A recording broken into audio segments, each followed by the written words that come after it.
Hey everyone, it's LS, and this is going to be the patch 8.15 notes rundown. Please excuse the clicking in the background as my mid laner is currently in a solo queue game, and my microphone and these settings are not very kind to me. So we're going to jump right in.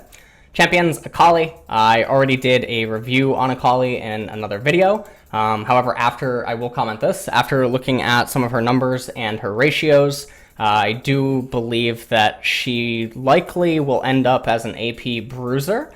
I think that items like Zhonya's Hourglass are obviously really strong on her. I think that there is obviously a sweet spot for the cooldown reduction that you want to have on her due to her energy, very similar to Lee Sin or Zed, for instance. And in that regard, also because of her bonus AD, I suppose there's also some incentive to build like Steraks on her.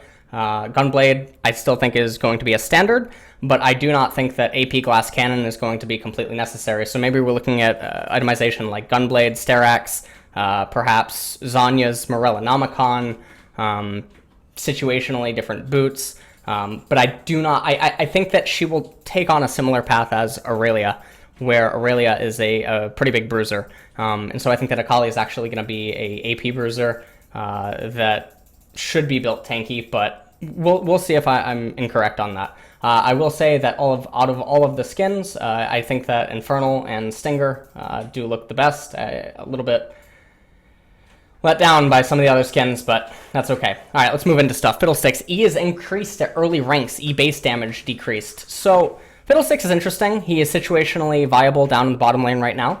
This is a change that is definitely going to hit jungle Fiddlesticks, but jungle Fiddlesticks doesn't really have mana problems because of his sustain and the way that he ends up clearing the camp. So I don't think that this is super big for the support role, but it definitely hurts the jungle Fiddlesticks quite a lot because of the bounce on certain camps.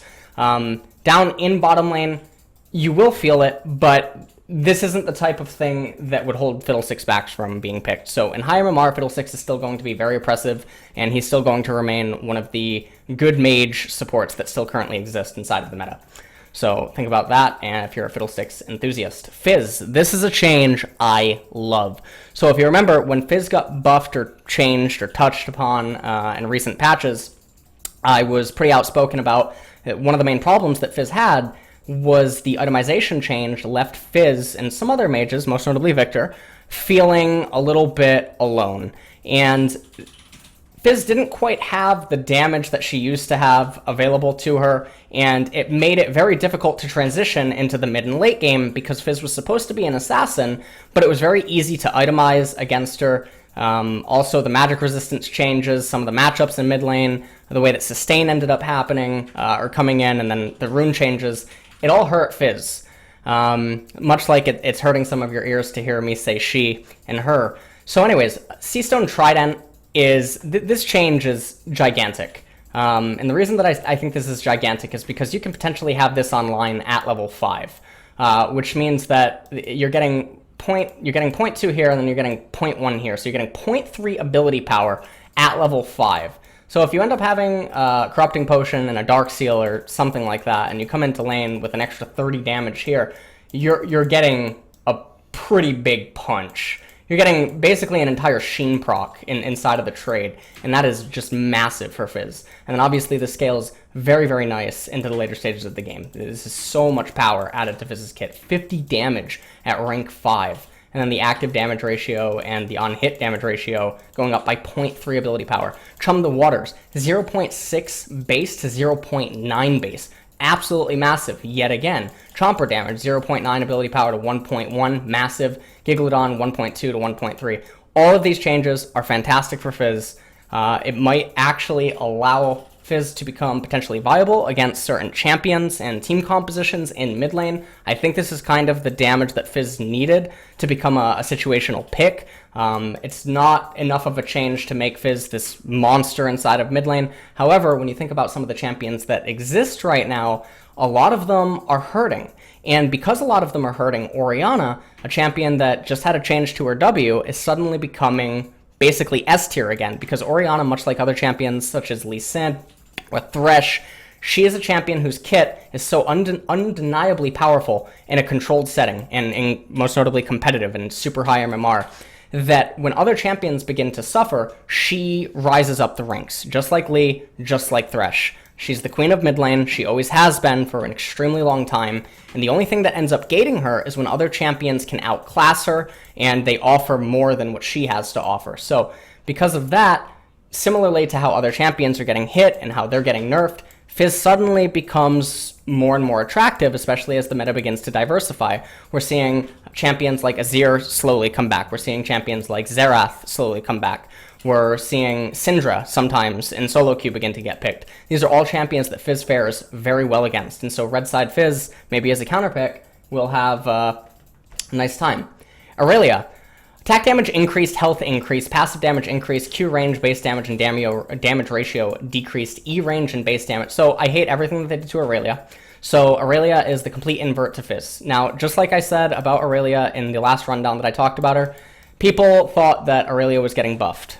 And I said that if you change her this way, you're going to hit her. Because the way that she interacts inside of mid lane is combo reliant. She's entirely reliant on timings. She's entirely reliant on a wake up. She has a reliance on the way that itemization is currently in the game. And she also has a reliance on the meta. Irelia came in at a time where mid lane was very vulnerable and it was extremely susceptible. And she fit as a very good answer to mid lane. In addition to this, the changes that happened to the ADs made it so that her wake ups and spikes were all the more oppressive. So when they gutted her, and they started to slowly change the other things that was causing her to be good that weren't entirely just related to her, you end up causing yourself a problem. Attack damage, they give her 3. Wow, thank you so much. Trinity Force is really going to love that. And then health, she ends up getting 30. Please, you're being too generous. Passive, Ionian Fervor, 1 to 12 at levels 1 through 18, 4 to 17 at levels 1 through 18. Now, this suggests that maybe she would have a little bit more potency in top lane, where she can skirmish and duel a little bit more. The problem is that the damage change is not massive. Blade Surge range down by 25, base damage is gutted by 5 at each rank, and then damage ratio is 0.7 total attack damage to 0.6 total attack damage. Defiant Stance, 45% to 65% scaling to 50%. What are they doing? Flawless Duet range 850 to, or now it's 900 to 850. Base damage is down by 10 at each rank. No longer deals 50% damage to monsters. This isn't the biggest problem. Our Vanguard's edge 1050 to 1000. Just why? What was the point of reworking her? Maybe her skins just didn't sell. I don't know really what could have been the problem, but apparently someone was a little upset. Maybe they couldn't land any E's, and they're like, you know what? If I can't land E's, no one can land E's. We're going to make sure that she's not picked. So Irelia change, polar opposite of the Fizz change. It's very bad overall. Kindred. W attack speed scaling for Wolf decreased, R cooldown increased. Kindred has had a rise to power. Again, Kindred's rise to power stems from the changes that the jungle had, the changes to her marks, the changes to itemization, making it semi-good for Kindred. The way that the meta was changing and evolving, Kindred was a very good answer to a lot of the meta picks at high MMR. And she came in at a very interesting time. Junglers were getting hit, she was getting buffs, and then champions around her were changing, and they were making it so that she could come in as an answer. And so because of that, or they, Kindred rises to power. Now, these changes, 50% bonus attack speed to 25% bonus attack speed, Lamb's Respite, 160 to 100 second scaling, 180 to 120 seconds. Not the end of the world. Again, every time we see a cooldown on an ult nerf, I always talk about, is this a champion that says, I have the ult, let's try to use it right now, right? Champions that you think of when you say that. Pantheon, Twisted Fate, Malzahar, historically, especially support Malzahar, was just like that. These are champions that when they have their ultimate, they're looking to use it. They're looking to make a play. It matters if that ult is available and if it's off cooldown. Kindred's ult is powerful. It is game-changing. But is it an ult that you need to have in order to make some plays happen? Is it directly integrated into how she plays and interacts in the game? No. So the 20 seconds, not going to completely kill her early on. And then, obviously, the last rank doesn't matter. The change where you'll feel it the most is right here, the 20 seconds at the rank 2. This is one where Barons and Dragons, they do become a little bit scary, turret sieges and whatnot. This is where it could definitely be felt, but again, it's not something that you're casting off cooldown, so don't worry about it that much. Kindred is still going to be good, and I think this balance change is actually reasonable. Lee Sin. Now, talking about queens and kings of certain roles, Lee Sin is the king of the jungle. And no, I'm not talking about Tarzan, because there's someone else called Tarzan on Griffin. And Kings of the Jungle, Lee Sin has always been a champion that has been a staple inside of the meta. He's always a champion that rises up to power when others get hit. He is extremely flexible, fits into so many different team compositions, has so much power, he has a high skill floor, or a high skill ceiling, high skill floor even, and there's just so much playmaking potential on the champion. He's just obviously a fan favorite. So, Sonic Wave, Resonating Strike, 55 to 175, scaling to 50 to 150. So, right here, you will feel this a little bit early on, right? But the bonus attack damage ratio is now up by 1.0. Now, Lee Sins do tend to itemize Black Cleaver. They get the Warrior Enchantment. Sometimes they even get Tiamat. So with that being said, this isn't the end of the world, especially if he even ends up itemizing more AD. Now removed, execute damage. No longer deals 8% of the target's missing health as damage. Generally, Lee Sin is going in on a target that is basically full HP, because that's how his insect play operates, which is the kick to start a fight. Because of this, the damage doesn't really matter all that much right here, and even in ganking situations early on, levels 3, 4, 5, 6, 7, 8, it does matter a little bit, but it's not gigantic because the HP values aren't really that high, and it's difficult to get onto someone that's missing really that much HP and think that this is going to somehow play a fight. Now deals up to 100% increased damage based on the target's missing health. So in extended fights now, this is going to be, I think, better. Now, watch Freak's rundown for exact numbers. Freak is a god at that, so make sure to check out his patch rundown as well if you want to see all the numbers on Lee Sin. This is fantastic. Now, the funny thing here is that when I looked up the change to Lee Sin, I believe that it says something funny, which is like, here, I'm gonna pull it up on screen actually. This is the funniest thing. So in case you guys didn't know, right here, so if the target is missing 100% of their health, it deals 100% increased damage. I just wanted to let you guys all know that. Okay? All right, so we just wanted to make that clear. If they're missing 100, they'll take 100% more. So just in case you guys didn't know that. All right. So anyways, really nice Lee Sin changes. Absolutely like them. I definitely think that we will probably... Is it a placebo change? Not really. Will it... So some people might think it's a placebo, that this might make Lee suddenly start getting picked again. It will make Lee get picked a lot, but it's not a placebo. So, really like that. Morgana, base region decreased, black shield cost increased. Mana region 15 per 5 seconds to 11 mana per 5 seconds. This is obviously noticeable, and it can be felt in bottom lane because of the way that Morgana spams everything, but it's not why Morgana gets picked. Black shield costs 50 mana to 80 mana, so her mana is being attacked in bottom lane, and they're giving you more openings to actually trade against her or trade against her opponent. If her black shield is going to be constantly getting spammed, and then she's going to be low on mana. Late game, she's not going to be affected by the base stat change, and then late game, she's not going to be affected by the black shield change, so Morgana's still going to be the same champion, especially in the mid game. Like around 7, 8, 9, you're not going to be feeling these changes, so this is only affecting the initial recall, and maybe the second recall, which with the changes to teleports and the way the bottom lane is interacting right now, you have to look at what that means. But Morgana will still continue to be a very viable support pick. Olaf. No, please. W bonus attack speed increased 40 to 80% scaling to 55 to 95% scaling. So he ends up getting a little bit more than a dagger at rank 1, which is really, really strong when you think about it. These are changes that I like. When you think about the jungle meta right now, what does this mean for Olaf? Well, obviously his sustain is going to be enhanced, and the way that some of the jungle matchups are right now in the top lane matchups doesn't mean that Olaf can come back into the jungle. Well, he still has the problem with not having any terrain scaling. Fortunately, though, in Season 8, there's the Predator rune. And so because of the Predator rune, it allows Olaf to actually get away with having the flash available whilst not relying on the summoner spell Ghost. So with all of that in mind, I actually think this is a pretty big buff to Olaf from the jungle. I don't think this is particularly going to matter for him in top lane because there's better champions that you want to put up in top lane to allocate the gold that is going to be generated through the lane. But I think that jungle Olaf naturally gets a buff here. Okay. Quinn, armor decrease, passive damage decrease. This is a change that makes me think that they don't really know what's going on at the highest MMRs or why certain things are happening.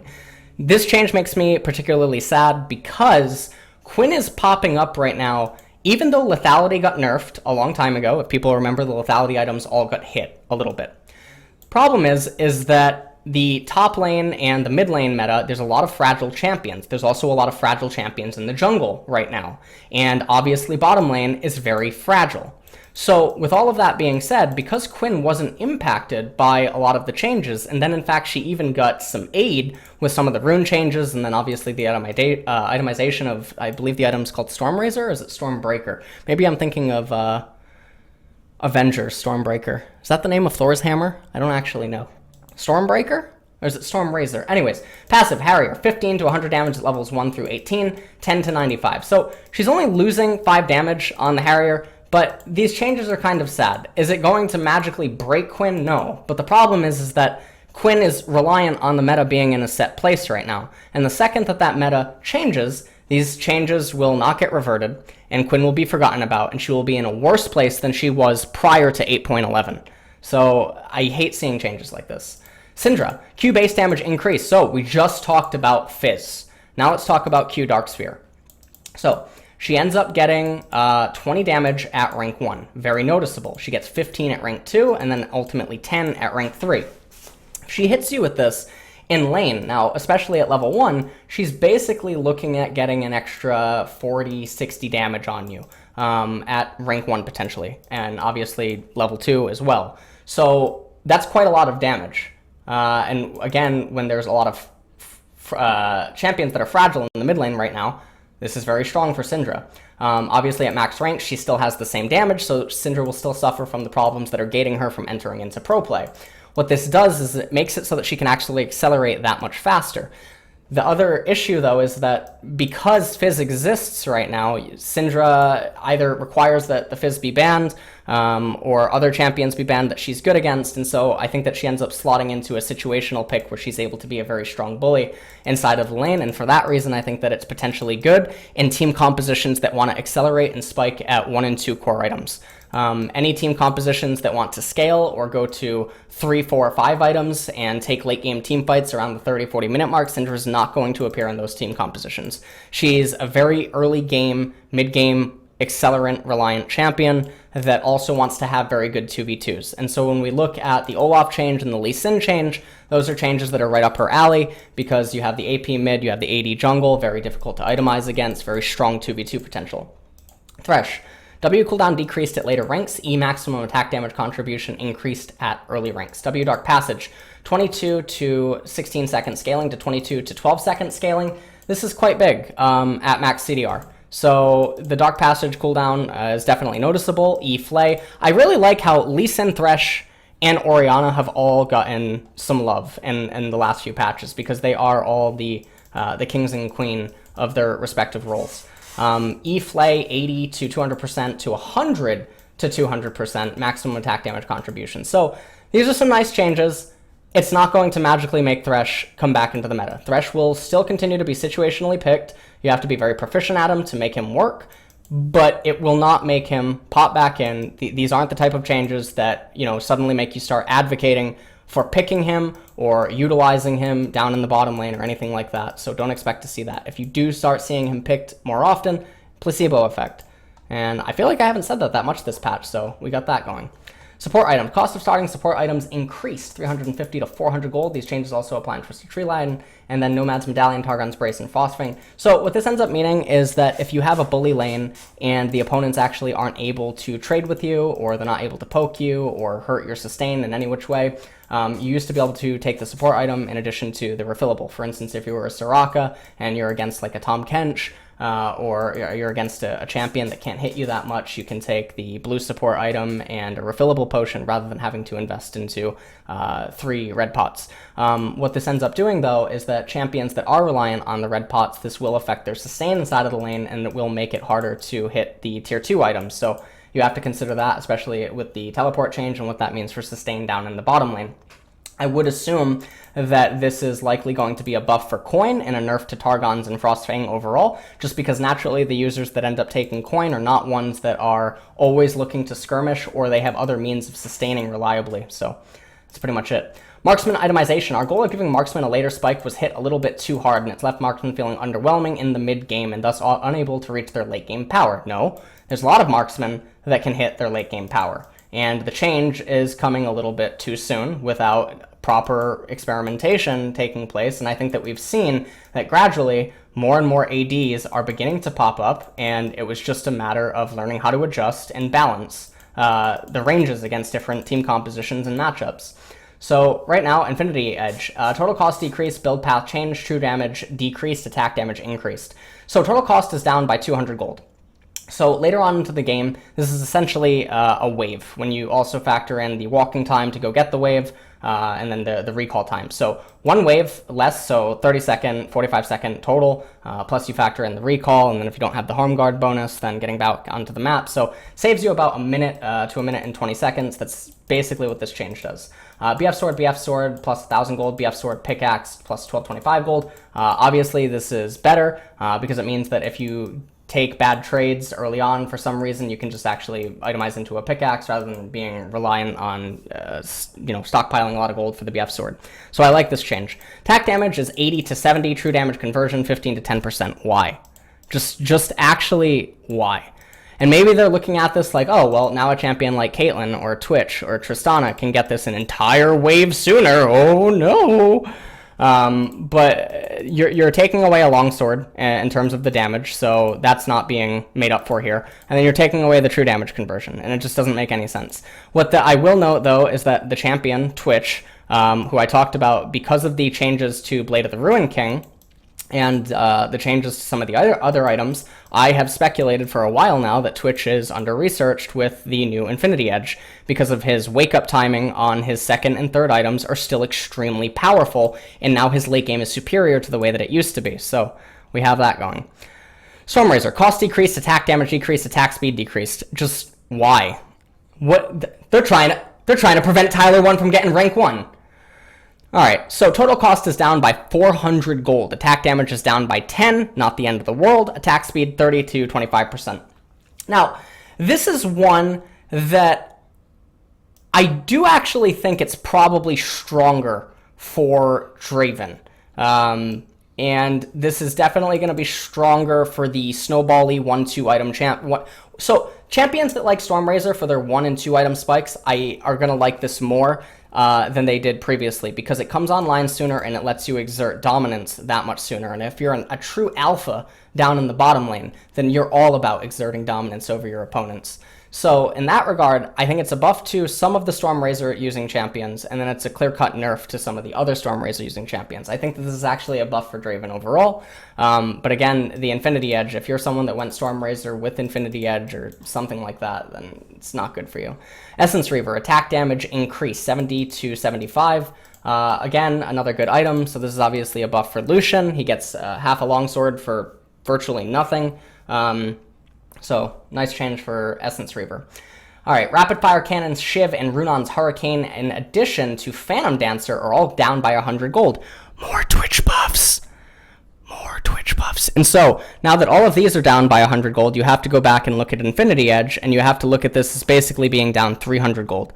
And so when you factor this in, again, still, you have to look at it as a 3-item spike. Now, could something end up happening like in the past, if anyone remembers the BF sword into the Zeal item into completing Eye-Edge? I think that's definitely a possibility on some of the crit using ADCs, especially because of the gold decrease. Still adamant, though, that Twitch, with the Blade of the Ruin King change, in addition with these Zeal changes, and in addition with the Infinity Edge change, is still a pick that is not being looked at, and you can definitely get him out of laning phase, and it's not an argument for not being picked.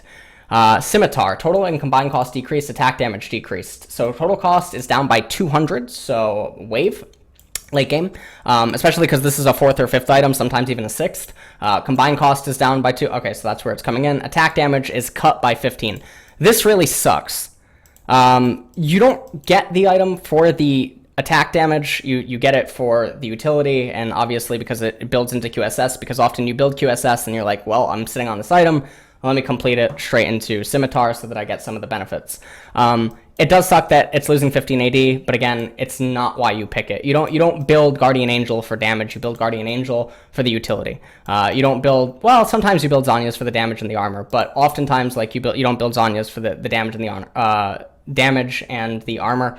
You build it for the utility and everything that it can grant you inside of a team fight. So in that regard, this item is basically the same thing. So whatever. Monster Hunter restriction now applies if the champion has the highest minion kill score, not the most gold. If you have the highest minion score on your team, lane minions will grant you 10. All right, I mean, this whole thing just sucks. There was a much better way to adjust the funneling strategy than I think what they tried taking on.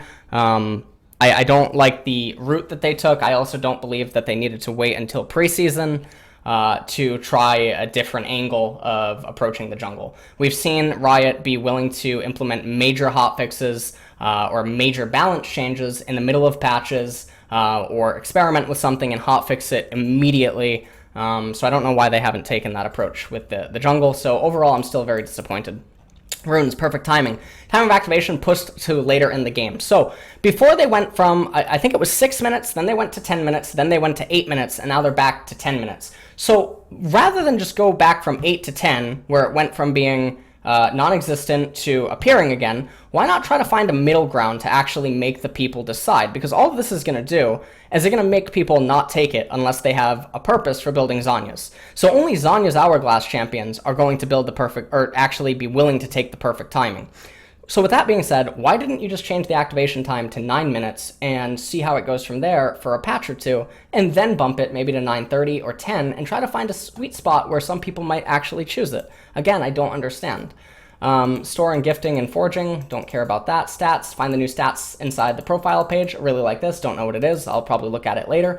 Bug fixes, fearing a champion with Nocturne's E no longer interrupts his attacks. Okay, cool. Costed another blade on hit. All right, Samsung Galaxy are proper world champions. Okay, great. All right, upcoming skins and chromas. So let's take a look at this. So who are these? Zoe, Gangplank, and Caitlyn. So I regret to inform you that Caitlyn is probably going to need a little bit more love if you want this skin to sell. Much like a lot of the champions in the game right now, they're underwater, much like Ziggs. I couldn't help but notice that that is Scuttle Crab, so someone actually did save him from the rift, and I think that that's Nami. So I don't know what's going on here, but this might be a mating ritual where the edge of Nami's tail opens up, and then maybe Scuttle Crab's getting some action. I mean, he might even be, that might be a tongue, that dark purple right there. I don't want to know what's happening here. So Mr. Krabs has found his way out of Bikini Bottom as the terrorist was trying to go underwater there. Don't actually know who this is in the top left, but we do know now that Gangplank or Tobias Fate will have a future in YouTube videos cooking barbecue stuff, so we have that going for us. So that's it for that. So chromas, let's take a look at some of these. These look like Ragnarok Online Assassin Cross skins. I don't know what to say about this one. This just looks like a Teen Titan gone wrong. The red one and the white one look pretty cool. The orange one is just kind of weird, so whatever. Pool Party Caitlyn. That is a BFG.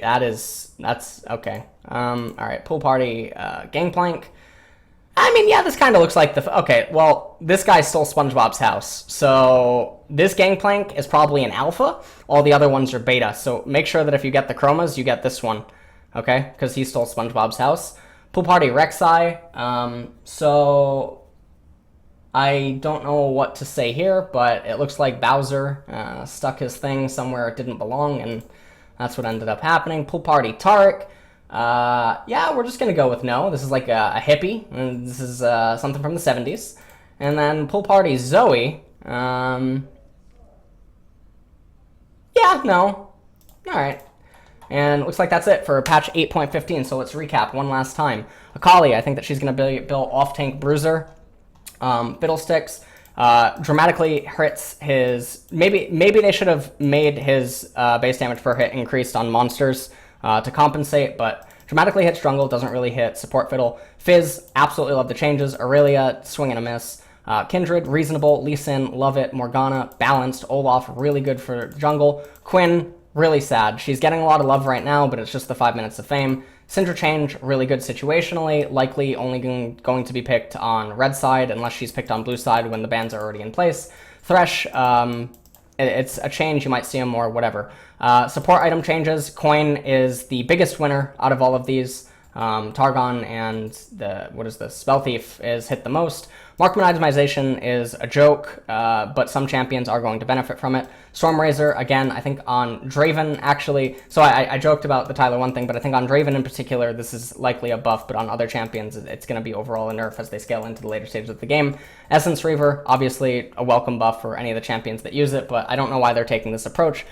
Scimitar, I understand it, and it's not going to stop you from getting the item, but really I would have liked to see them go the other way. Give this item more damage, maybe incentivize ADCs to build it even earlier because of how strong the utility is. Like if they get ahead, they can get the Scimitar to make it that much more difficult to shut them down. Jungle changes or whatever, perfect timing. I mean, this is obviously not perfect timing because I think it should have just gone to 9 minutes. That's pretty much it, and that's the recap. Overall, not a very big patch. I definitely think that they have better buffs and changes than they do have nerfs, and so I'm gonna give this patch an A. I'm gonna give this an A+. All right, that's it.